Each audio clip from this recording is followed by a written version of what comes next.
It was an ordinary morning in Meadowbrook, the kind of small town where not much happens and everyone knows everyone else's business. The streets were lined with maple trees, their leaves beginning to change color, hinting at the arrival of autumn. The air was crisp but still held a touch of warmth from the receding summer. Life moved at a slow pace in this town, just as it always had. Sarah Miller was running late, not for any particularly important reason, just another day at her job as a receptionist at Bradley & Sons Insurance, a job she tolerated more than she enjoyed. It paid the bills, barely. She hurried along the sidewalk, her mind racing through the usual list of worries. The stack of unpaid bills on her kitchen counter, her son Ethan's upcoming parent-teacher conference, and the fact that her old car probably wouldn't survive another winter. As she rushed past the familiar storefronts, she barely noticed the elderly man sitting at the bus stop ahead, until something about him caught her eye. He was hunched over, clutching his chest, his breathing shallow and labored. It was subtle at first, a movement you could easily miss if you weren't paying attention. But for some reason, Sarah slowed her pace. Maybe it was the way he was gripping the armrest of the bench, as if it was the only thing keeping him upright. Maybe it was the way his face had turned an ashen gray. Or maybe it was something deeper, a feeling she couldn't quite explain. A nagging sense that something wasn't right. For a moment, Sarah hesitated. She didn't know this man. He was just another stranger in a town full of familiar faces. She had never seen him before. He must have been in his late 70s, judging by his weathered face and the trembling of his hands. His clothes were old and worn, but neat, like someone who had once taken great pride in his appearance. He looked as though he had lived a hard life, but there was a quiet dignity about him, even in his distress. Sarah glanced at her watch. She was already late. Her boss, Mr. Larson, wasn't the most forgiving man, and she had already used up her sick days dealing with Ethan's flu last month. Another late arrival could cost her the job, but something kept her rooted to the spot. She couldn't just walk past. Not now. Without thinking, she turned on her heel and hurried over to him. "Sir, are you okay?" she asked, her voice tentative, unsure if he would even respond. His head lifted slightly, his eyes glassy and unfocused. For a brief second, their eyes met, and she saw a flicker of something. Fear, pain, desperation. It was hard to tell, but it was enough. He didn't say anything at first, just gasped for air, his hand still gripping his chest. Sarah's heart began to pound in her chest, mirroring the urgency of the situation. She glanced around, hoping to see someone else. Anyone else who could help. But the street was quiet, empty. The usual bustling of the town was absent, like the world had pressed pause on everything except this moment. "Hold on, I'm calling for help," she said, pulling her phone from her bag with shaky hands. She dialed 911, her voice trembling as she gave the dispatcher their location. "An elderly man. I think he's having a heart attack," she stammered, her eyes darting back to the man, whose condition seemed to be worsening by the second. His face was pale, and he was slumping further over on the bench. The dispatcher's voice was calm, reassuring, but it felt distant. "Stay with him. Help is on the way," the dispatcher said, but it did little to ease the growing pit of fear in Sarah's stomach. She wasn't a doctor. She didn't know what to do, and the helplessness gnawed at her. She knelt down beside the man, gently placing her hand on his shoulder. "It's going to be okay. Help is coming," she whispered, even though she wasn't sure if he could hear her. His breathing was ragged now, shallow and labored. Sarah's thoughts raced. Why wasn't anyone else stopping? Wasn't anyone else seeing this? She glanced up and down the street again. A car passed by, oblivious. Minutes dragged by, each one feeling like an eternity. The sirens were distant, too distant for Sarah's comfort. The old man, who she now realized was Mr. Bennett, a reclusive figure she had heard of but never met, was slipping away right in front of her. She could feel it. His grip on the bench weakened, his eyes fluttered closed. Panic seized her. "Please, hold on," she begged, her voice thick with emotion. She had never felt so powerless in her life. The responsibility weighed on her. If something happened to him, if he didn't make it, she shook the thought from her mind, trying to stay focused. Finally, the wail of the ambulance grew louder, and within moments, it screeched to a halt in front of them.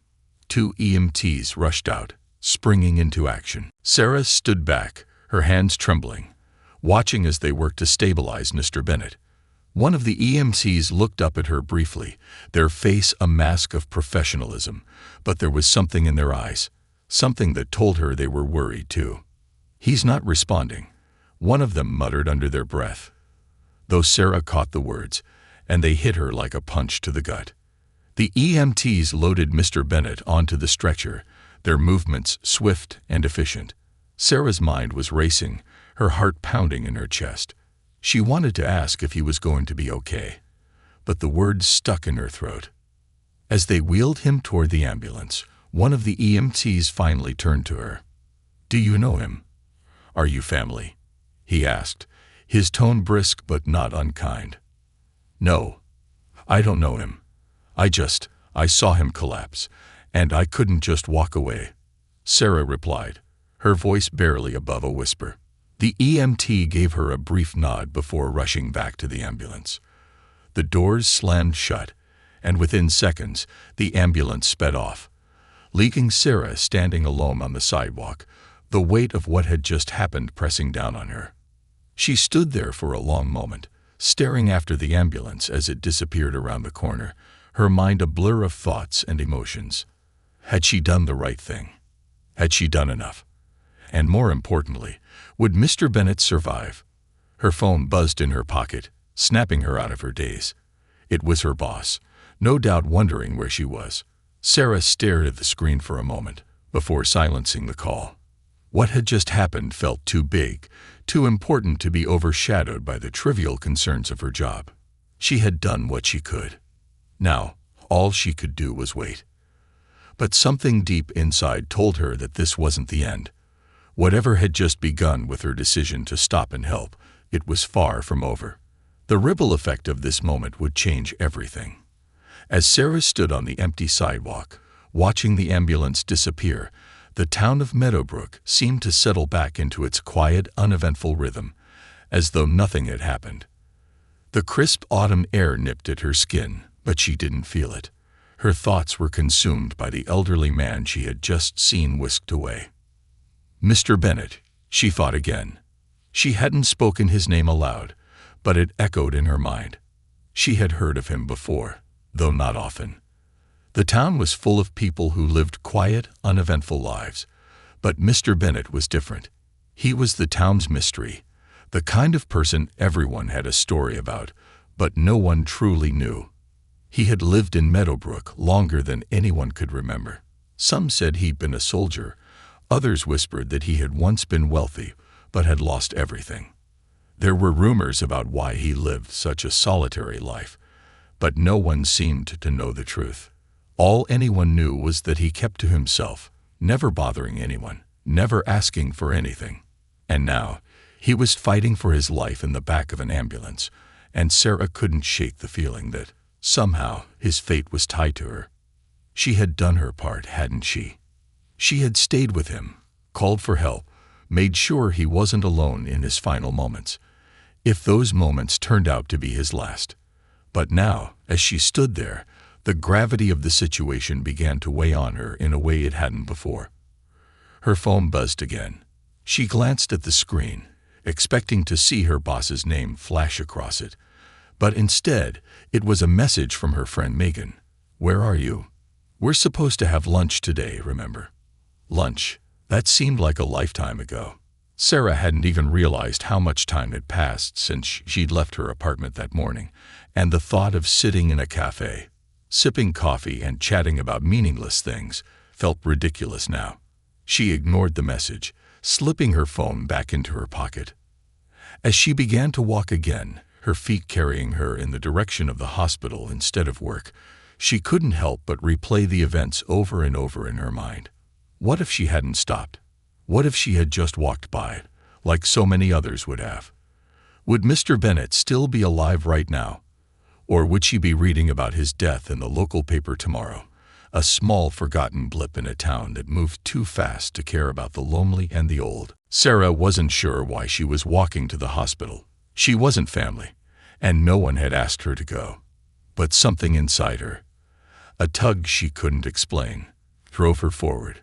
Maybe it was guilt, maybe it was worry, or maybe it was something else entirely. All she knew was that she couldn't just go home and pretend none of this had happened.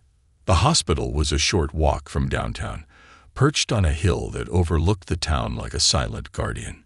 It was a modest building, old and a little worn around the edges, just like most things in Meadowbrook. As Sarah approached, the automatic doors slid open, welcoming her into the sterile, cold air of the lobby. The smell of disinfectant hit her, sharp and clinical. The bored-looking receptionist sat behind a desk, tapping away at her computer without looking up. Sarah hesitated, suddenly unsure of herself. She wasn't family. What right did she have to be here? But before she could talk herself out of it, her feet carried her toward the desk. "Excuse me," she began, her voice soft. I was wondering about a man who was just brought in by ambulance. An older gentleman. He collapsed on Main Street." She didn't know why she was being so vague. Maybe she was afraid to hear the worst. The receptionist glanced up from her screen, her eyes flicking over Sarah, before returning to the computer. "What's his name?" she asked, her tone disinterested. "Bennett. His name is Mr. Bennett." The receptionist's fingers flew across the keyboard as she typed. "He's still being evaluated," she said after a moment. "Your family?" Sarah hesitated. "No, I'm not family," she admitted, her cheeks flushing slightly. "I'm the one who found him. I wanted to make sure he's okay." The receptionist raised an eyebrow, clearly unimpressed. "I can't give out any information to non-family members. If you're concerned, you can leave a message for the family." Sarah felt a pang of frustration. Of course, she wasn't expecting the hospital to break any rules for her, but it didn't make the situation any less disheartening. She had done everything she could, and now she was left in the dark, powerless to know what would happen next. Before she could respond, a voice interrupted from behind her. "Excuse me, miss. Did you say Mr. Bennett?" Sarah turned to see an elderly woman standing nearby, her face etched with concern. She was dressed simply, her silver hair pulled back into a neat bun. She had the look of someone who had lived a long life filled with hardship, but who had never let it weigh her down. There was something familiar about her, though Sarah couldn't place it. "Yes," Sarah replied cautiously. "Do you know him?" The woman nodded. "I'm Grace Bennett, his sister. I came as soon as I heard he was brought in. You're the one who found him?" Sarah nodded, suddenly feeling self-conscious under Grace's steady gaze. "I saw him collapse. I stayed with him until the ambulance arrived. I just wanted to make sure he wasn't alone." Grace's expression softened. "Thank you," she said quietly. "My brother. He doesn't have many people left in his life. He's always been a bit of a loner, even when we were kids. But he's a good man. He didn't deserve this." There was something in her tone, something unspoken, that made Sarah wonder what she meant. But before she could ask, Grace continued. "The doctors are still running tests," she said, glancing toward the hallway where the emergency rooms were located. "They said it might have been a heart attack, but they won't know for sure until they've finished their evaluation." Sarah nodded, unsure of what else to say. She felt like an intruder in this moment, like she was standing on the edges of someone else's tragedy. But Grace didn't seem to mind her presence. In fact, she seemed almost relieved to have someone to talk to. "I'm sorry," Sarah said after a moment. "I don't mean to intrude. I felt like I needed to be here." Grace smiled faintly. "You're not intruding. In fact, I'm glad you're here. It's nice to know that there are still people in this town who care about others. Meadowbrook isn't the same place it used to be. People keep to themselves now. They don't look out for each other the way they used to." Sarah could hear the sadness in Grace's voice, the weight of a town that had forgotten how to care for its own. And in that moment, she realized why she had been so compelled to help Mr. Bennet. It wasn't just because it was the right thing to do. It was because she knew what it felt like to be invisible, to be forgotten. Before she could respond, the doors to the emergency room opened, and a doctor stepped out, his expression grim. Both Sarah and Grace turned toward him, their hearts in their throats. "Mrs. Bennet?" the doctor asked, looking at Grace. Grace nodded, her face pale. "That's me." The doctor sighed, glancing at the clipboard in his hands. "Your brother suffered a severe heart attack. We've stabilized him for now, but his condition is critical. We're doing everything we can, but the next 24 hours are going to be crucial." Sarah felt her stomach drop. She had hoped for better news, for something more reassuring, but the doctor's words hung heavy in the air. Grace nodded, her face stoic, but her eyes filled with unused tears. "Thank you, doctor," she said quietly. The doctor gave a brief nod before disappearing back into the emergency room, leaving Sarah and Grace standing in silence. For a long moment, neither of them spoke. Sarah didn't know what to say, and Grace seemed lost in her own thoughts. Finally, Grace turned to her, her expression softening. "Thank you for being here," she said again. "It means more than you know." Sarah smiled faintly, though the weight of the situation pressed heavily on her chest. "I'm just glad I could help," she said. But deep down, she couldn't shake the feeling that this was just the beginning, that whatever had happened to Mr. Bennet was only the first ripple in a much larger wave. And soon, that wave would crash down on the entire town. The next few days passed in a blur for Sarah. She returned to work, but everything felt different, as if her life had been subtly but irreversibly altered by the events surrounding Mr. Bennet. She couldn't focus on her tasks, her mind constantly drifting back to that moment at the bus stop, the weight of the old man in her arms, the fear in his eyes. It haunted her in ways she hadn't expected. She had done what anyone else should have done, but why did it feel like so much more than that? Meanwhile, whispers about what had happened to Mr. Bennet began to spread around Meadowbrook. It started small, idle gossip in the grocery store, muttered conversations at the diner. But soon it seemed like everyone had heard something. Rumors swirled around town, growing wilder with each retelling. Some said that Mr. Bennet was on his deathbed. Others claimed he had already passed away, and a few even suggested that foul play might have been involved. Sarah tried to ignore the rumors, but they were everywhere. She couldn't walk down the street without hearing someone mention Mr. Bennet's name. It wasn't long before her role in the incident became a topic of conversation as well. People began asking questions. Why had she been the one to find him? Why had no one else helped? What had she been doing so close to him that day? The more people speculated, the more the story took on a life of its own, evolving into something much bigger than the simple act of helping an old man in distress. At first, it was just a few offhand comments from her coworkers at the office. "Hey, aren't you the one who saved Mr. Bennet?" one of them asked one afternoon, as if Sarah had somehow performed a heroic act. She waved it off, uncomfortable with the attention. "I was just in the right place at the right time," she replied, forcing a smile.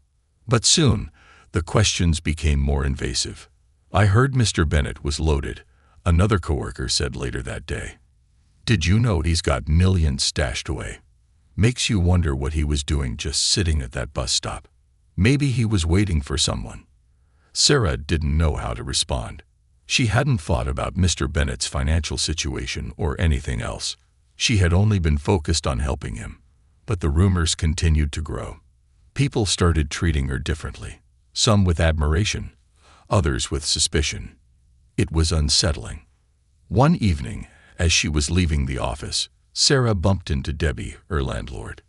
Debbie was a no-nonsense woman in her early 50s, with a sharp tongue and a reputation for being a little too involved in her tenants' lives.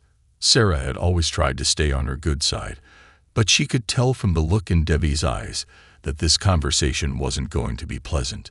"So, I hear you were the one who found old Bennett," Debbie said, her arms crossed. "That must have been interesting." Sarah shrugged, trying to downplay it. "I just happened to be there when he collapsed.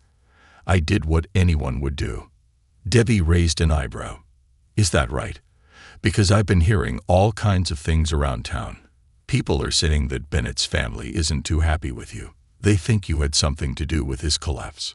Sarah blinked in shock. "What? That's ridiculous. I barely knew the man. I was just trying to help." Debbie didn't seem convinced. "Well, you know how people get when money's involved. Bennett's family hasn't been around in years, but now that he's in the hospital, they're all coming out of the woodwork. They'd been asking a lot of questions about you." Sarah felt a chill run down her spine. "I don't understand. Why would they care about me? I'm just a stranger." Debbie gave her a knowing look. "Maybe. Or maybe they think you were trying to get close to him for a reason. People are funny about money. They'll believe anything if it makes them feel better about themselves." Sarah's stomach turned. She hadn't even thought about Mr. Bennett's family, much less his financial situation. All she had done was help a man in need. But now, it seemed like that simple act had become something much darker in the eyes of the town. And the worst part was, there was nothing she could do to stop the rumors. The days dragged on, and Sarah couldn't shake the feeling that things were spiraling out of control. She began to avoid the places where she might run into people she knew. She skipped her usual stop at the coffee shop, went straight home after work, and even started parking her car a few streets away from her apartment so that she wouldn't run into Debbie or any of the other neighbors. But no matter how much she tried to keep a low profile, the whispers followed her everywhere. Then, one evening, there was a knock at her door. Sarah opened it cautiously, half expecting to find Debbie or one of her nosy coworkers on the other side. Instead, she found herself face to face with a man in his 40s, dressed in an expensive suit. His dark hair was slicked back, and he carried himself with an air of authority that immediately put Sarah on edge. "Ms. Miller?" the man asked, his voice calm but firm. "Yes," Sarah replied, her heart racing. The man flashed a small smile, though it didn't reach his eyes. "I'm David Bennett. I believe you are familiar with my father." Sarah's blood ran cold. This was it, the confrontation she had been dreading. She hadn't spoken to anyone in Mr. Bennett's family, but she had heard enough to know they weren't happy. And now one of them was standing on her doorstep. I only met your father briefly," Sarah stammered. "I was the one who called the ambulance when he collapsed." David nodded, but his expression remained unreadable. "I'm aware. That's why I'm here. My family has some concerns about the circumstances surrounding my father's collapse." Sarah's heart sank. She could feel the weight of his accusation, even though he hadn't said it outright. "I don't understand," she said, her voice barely above a whisper. "I was just trying to help." David's smile tightened. "I'm sure you were, but you see, my father has been very careful about who he associates with, and it's strange that, after all these years, the one person who's with him during a medical emergency is a complete stranger." Sarah shook her head, disbelief washing over her. "I didn't know your father. I just happened to be there. I had nothing to do with what happened to him." David raised an eyebrow. "Did you? Or is there something you're not telling us? My father's estate is quite large, and we have reason to believe that not everyone around him has his best interests at heart." Sarah felt like she had been punched in the gut. The implication was clear. They thought she was after Mr. Bennett's money. The thought was so absurd, so ridiculous, that she almost laughed. But the seriousness in David's eyes told her this was no joke. "I don't want anything from your father," Sarah said firmly, finding her voice. "I just wanted to help." David studied her for a moment, as if trying to decide whether or not to believe her. Finally, he nodded. "Perhaps, but I'm sure you can understand our concern. My father's health has been declining for some time, and we want to make sure that no one takes advantage of him during his vulnerable moments." Sarah bristled at the accusation, but there was nothing she could say to convince him otherwise. She hadn't done anything wrong, but in the eyes of the Bennett family, she was already guilty by association. "If there's anything you'd like to tell us, now would be the time," David said, his tone measured but cold. Sarah shook her head. "There's nothing to tell. I did what anyone would have done." David's gaze lingered on her for a moment longer before he nodded again. "Very well. But know this, Ms. Miller, we're keeping a close eye on everything that happens from here on out. And if we find out that there's more to this story than you've let on, we won't hesitate to take legal action." With that, he turned on his heel and walked away, leaving Sarah standing in the doorway, her hands shaking. She closed the door behind her, leaning against it for support. How had things gone so wrong? She had only been trying to help, but now it felt like her entire life was unraveling. The town had turned against her, the rumors were growing more vicious by the day, and now Mr. Bennett's family was threatening legal action. It was as though every step she took to do the right thing only led her further into a nightmare. And deep down, Sarah knew this was only the beginning. The days that followed David Bennett's visit were some of the most difficult of Sarah's life. She had thought that the worst was behind her, that her act of kindness, however misunderstood, would eventually be seen for what it truly was. But the more time passed, the deeper she found herself mired in suspicion, gossip, and fear. Meadowbrook, once a town of friendly, familiar faces, now felt like a battleground. Everywhere Sarah went, she could feel eyes on her, whispers chasing her every step. People she had known for years suddenly treated her like a stranger, their expressions guarded, their conversations stopping the moment she entered her room. It was as if the entire town had collectively decided that Sarah Miller, the quiet woman who had always kept to herself, was hiding something sinister. Even her coworkers at Bradley and Sons Insurance were no longer subtle in their suspicion. Every time she walked into the office, she could sense the shift in the atmosphere, the stolen glances, the hushed voices. Her desk, which had once been a place of relative comfort, now felt like a spotlight, constantly shining on her, as if she were the subject of some unsolved mystery. One afternoon, as she was sitting at her desk, trying to focus on the pile of paperwork in front of her, she overheard two of her colleagues whispering near the coffee machine. "Did you hear? They say Bennett's kids are planning to sue her," one of them said, her voice low but just loud enough for Sarah to catch the words. "Yeah, I heard. Apparently, they think she was after his money. Can you believe that? I mean, she's been living in that crappy apartment for years. Why would she target him now?" The other replied. Sarah's stomach churned, her face flushing with humiliation. She wanted to scream, to stand up and tell them how ridiculous it all was. She had no idea about Mr. Bennett's wealth until after the incident, and even if she had, she would never have done anything to hurt him. But what good would it do? The town had already made up its mind. To make matters worse, David Bennett wasn't bluffing about keeping a close eye on her. A few days after their initial meeting, Sarah received a formal letter from his lawyer, informing her that they were launching an investigation into her involvement with Mr. Bennett. It was filled with legal jargon that made her head spin, but the message was clear. They believed she had something to gain from the elderly man's collapse, and they intended to prove it. Panic gripped her as she read the letter over and over again, her hands shaking. How had things escalated so quickly? She had done nothing wrong, but now it seemed as though her entire life was about to be scrutinized.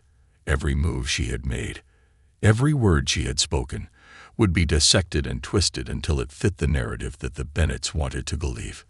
That night, Sarah lay awake in her bed, staring at the ceiling, her mind racing. She couldn't afford a lawyer. She couldn't even afford to take time off work without risking her job. The thought of being dragged into a courtroom, of having her life picked apart in front of strangers, made her stomach turn. And then there was Ethan, her sweet, innocent son who had no idea what was happening. Sarah had tried to shield him from the worst of it, but he wasn't oblivious. He had noticed the way people treated them at the grocery store, the way his friends' parents looked at Sarah with suspicion when she dropped him off at school. He had even overheard a conversation between two of his teachers, discussing the rumors swirling around town. "Mom, what's going to happen?" He had asked her one night, his voice small and frightened. Sarah had pulled him close, trying to keep her voice steady. "Nothing, sweetheart. Everything's going to be okay. I promise." But she didn't know if she believed that anymore. As the weeks passed, the tension only grew. Sarah found herself constantly looking over her shoulder, waiting for the next blow to fall. She became paranoid, convinced that every conversation she had, every interaction she made, was being watched and recorded. The pressure was suffocating. Then came the day she received a call from Grace Bennett. It was unexpected, and for a moment, Sarah debated whether or not to answer. But curiosity got the better of her. "Hello," she said, her voice tentative.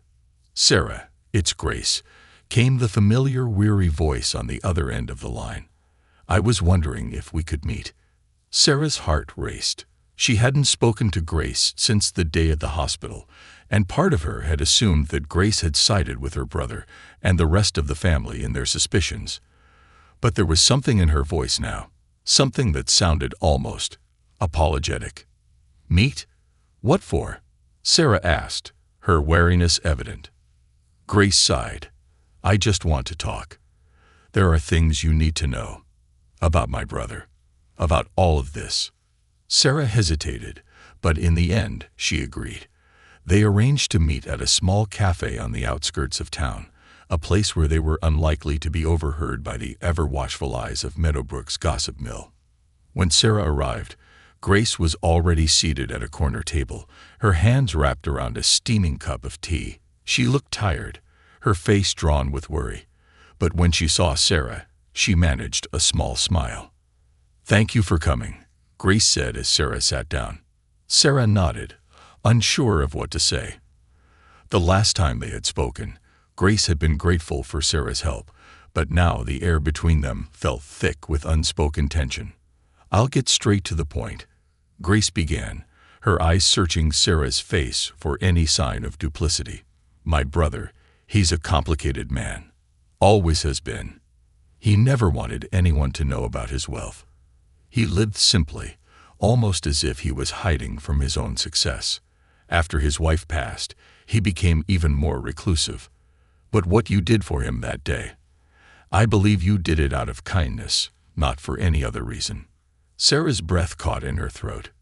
It was the first time anyone from the Bennett family had expressed anything other than suspicion toward her. "I did," Sarah said softly. "I didn't even know who he was." Grace nodded.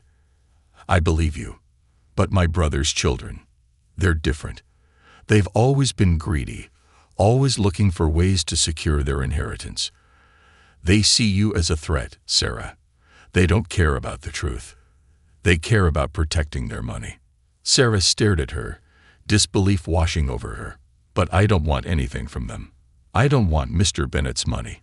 I just wanted to help." "I know," Grace said, her voice heavy with sadness. "But that doesn't matter to them. They've already made up their minds, and they're prepared to do whatever it takes to make sure you don't come near their father again. That's why they've hired a lawyer. That's why they're doing this." Sarah's stomach twisted with anger and frustration. How could they be so blind? So cruel. All she had done was help a man in need, and now her life was being turned upside down because of it. "Is there anything I can do?" Sarah asked, her voice trembling. "Anything to stop this?" Grace looked down at her tea, her fingers trembling slightly as she held the cup. "I wish I could say yes, but I don't know. My brother hasn't been himself since the heart attack. He's confused, and they're using that to manipulate him. If he could speak for himself, I believe he would defend you.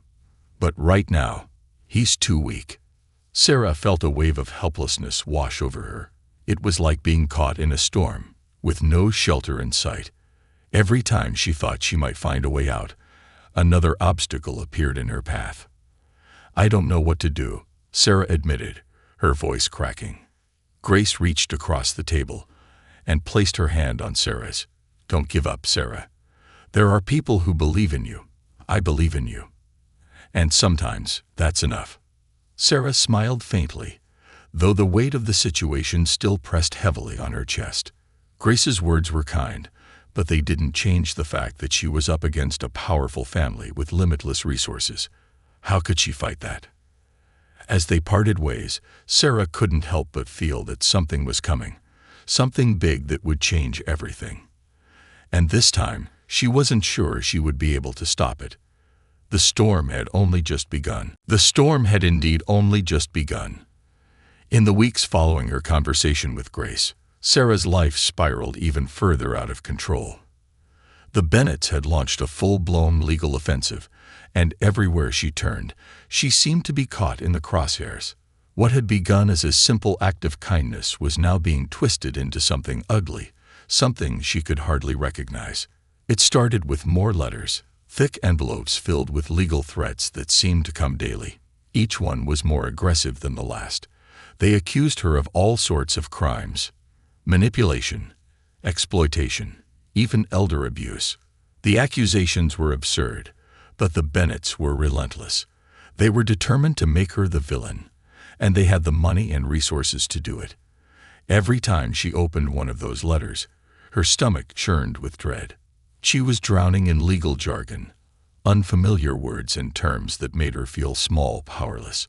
The Bennett family's lawyer, a cold, calculating man named Richard Hughes, seemed intent on crushing her, and the weight of it all began to feel unbearable. Sarah knew she needed a lawyer of her own. But how? The thought of hiring legal representation made her feel sick. She couldn't afford it, not with her meager receptionist's salary. The costs of fighting this battle were piling up faster than she could manage, and every day she felt closer to losing everything. It wasn't just the legal threats that haunted her. The town of Meadowbrook had turned into a boiling pot of gossip and speculation, and Sarah was the main course. Everywhere she went, she could feel people watching her, whispering behind her back. The once friendly faces now looked at her with thinly veiled suspicion. It was like living in a nightmare she couldn't wake up from. She tried to go about her life as normally as possible, going to work, taking care of Ethan, pretending that everything was fine. But the strain was becoming too much to bear. Ethan, sweet as ever, tried to comfort her in his own way, but Sarah knew he was feeling the weight of it too. He asked fewer questions now, but the sadness in his eyes said everything he didn't dare say aloud. The cruel whispers from his classmates, the sideways glances from the parents when she dropped him off at school, it was all getting to him. He didn't understand why his mom was being treated like a pariah, and Sarah didn't know how to explain it to him. One night, as Sarah sat at the kitchen table, staring blankly at another stack of bills she couldn't pay, she heard a knock at the door. Her heart raced. These days, every unexpected knock sent a jolt of fear through her. She wasn't sure she could handle another confrontation with Debbie, her landlord, or another accusatory visit from someone connected to the Bennetts. She opened the door cautiously, and to her surprise, it wasn't Debbie. It was Tom Walker, a lawyer she had met briefly during one of the Bennett family's earlier depositions. Tom was a local attorney, well known in Meadowbrook, and although they hadn't spoken much, she had heard good things about him. His reputation was that of a man who believed in justice, someone who wasn't afraid to stand up to bullies, no matter how powerful. "Sarah," Tom said, offering her a small, reassuring smile. "I hope I'm not intruding. May I come in?" Sarah blinked, caught off guard by his presence.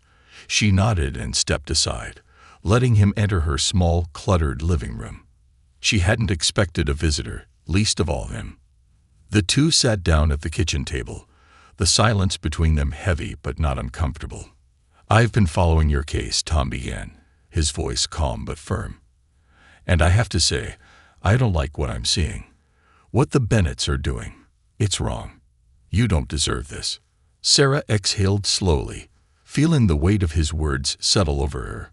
It was the first time in a long while that someone had looked at her without suspicion in their eyes.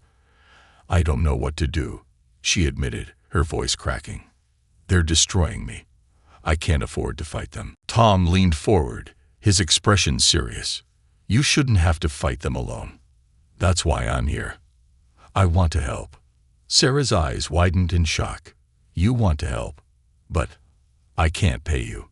I can barely keep the lights on as it is." Over the next few weeks, Tom worked tirelessly on Sarah's behalf. He combed through the legal threats the Bennetts had sent, finding holes in their accusations, inconsistencies that would undermine their case. He gathered character witnesses from the community, people who had known Sarah for years, people who could vouch for her integrity. Slowly, bit by bit, they began to build a defense that would stand up in court. But even with Tom's help, the road ahead wasn't easy. The Bennetts weren't backing down. If anything, they seemed more determined than ever to ruin Sarah's life. The case was set to go to court, and it was clear that they had every intention of making it as difficult as possible. Richard Hughes, their lawyer, continued to press Sarah with questions during depositions, trying to trip her up, trying to make her look guilty. But with Tom by her side, Sarah felt stronger. She refused to be intimidated. The day of the court hearing finally arrived, and Sarah's nerves were frayed. She had barely slept the night before, the weight of the upcoming trial pressing down on her like a physical force. Ethan had hugged her tightly before she left that morning, his small arms wrapped around her waist as if he could somehow protect her from everything that was happening. "Everything will be okay, right, Mom?" he had asked, his voice filled with hope. Sarah had forced a smile and kissed his forehead. "Yes, sweetheart, everything will be okay." But now, as she stood outside the courthouse, the weight of those words felt heavy on her heart.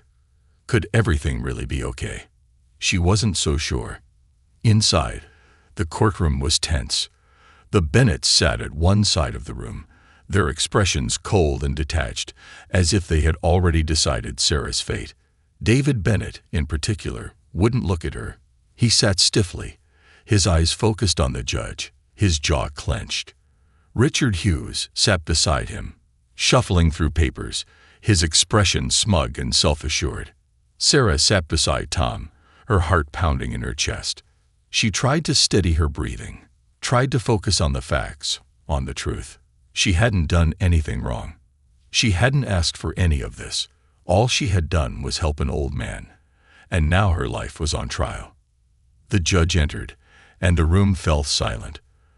The proceedings began, and Sarah found herself lost in the whirlwind of legal arguments, testimonies, and cross-examinations. It was overwhelming, but through it all, Tom stood firm. He challenged the Bennetts' claims, poking holes in their arguments, showing the court that their accusations were baseless. Grace Bennett took the stand, and her testimony was powerful. She spoke about her brother's declining health, about how the family had neglected him for years. She spoke about Sarah's kindness, about how she had been the only one to help her brother when no one else would. It was clear that Grace believed in Sarah, and her words carried weight. When it was Sarah's turn to testify, she was terrified. Her hands shook as she took the stand, her heart pounding in her chest. But as she spoke, as she told the court what had really happened that day, something shifted. She felt the truth come pouring out of her, raw, honest, and undeniable. The courtroom was silent when she finished. Even the Bennetts, for all their power and wealth, seemed to falter under the weight of the truth. In the end, the judge ruled in Sarah's favor. The Bennetts' case was dismissed, their claims exposed for what they really were, baseless attempts to protect their inheritance. Sarah was free. The relief that washed over her was overwhelming, and as she left the courtroom that day, she felt lighter than she had in months. Outside, Tom smiled at her, his eyes filled with pride. "You did it, Sarah. It's over." Sarah smiled through her tears, feeling a sense of peace she hadn't felt in so long. She had been through hell, but she had survived. And though the scars of this experience would stay with her forever, she knew that she had done the right thing. And that, in the end, was all that mattered. The relief Sarah felt as she walked out of the courthouse was overwhelming, almost surreal. The weight that had been pressing down on her for months seemed to evaporate in an instant, leaving her lightheaded and shaky, but in the best way. For the first time, in what felt like an eternity, she could breathe freely. The constant knot of anxiety in her chest had loosened, and she felt as though she was finally coming back to life after months of living in a nightmare. She wasn't entirely sure what the future held, but at least she knew it would be a future she could face without the shadow of the Bennetts looming over her. Outside the courthouse, the crisp autumn air felt fresh against her skin. The sun was just starting to set, casting a soft golden light across the town, making the moment feel even more surreal. She looked around and saw Tom standing off to the side, watching her with a satisfied expression. He had fought for her, had believed in her when she wasn't sure she even believed in herself. It was strange to think how far they'd come from that first, tentative meeting in her small kitchen, where she'd been too scared to even hope for a way out. She walked over to him, and without a word, they hugged. It wasn't a grand gesture, but it was filled with a quiet understanding that only people who had been through the same fire could share. "You're free now, Sarah," Tom said softly, stepping back. "You can move on. It's all over." She nodded, but as the words sank in, she realized that even though the legal battle was over, the scars it had left behind would take time to heal. She had lost so much in the process: her peace of mind, her trust in others, and in some ways, the quiet anonymity she'd once had. The town of Meadowbrook would never be the same for her again.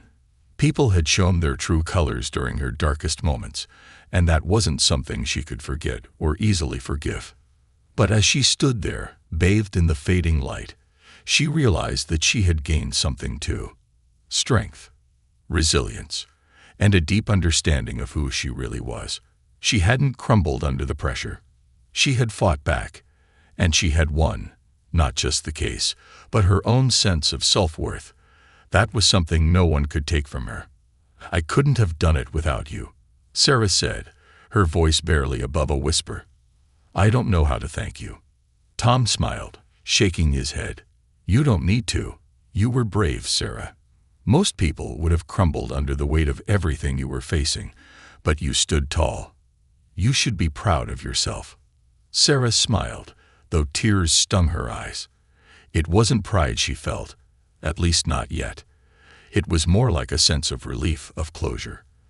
There was still a lot to process, a lot to come to terms with, but at least she could start that journey now without the constant fear of what the Bennetts would do next.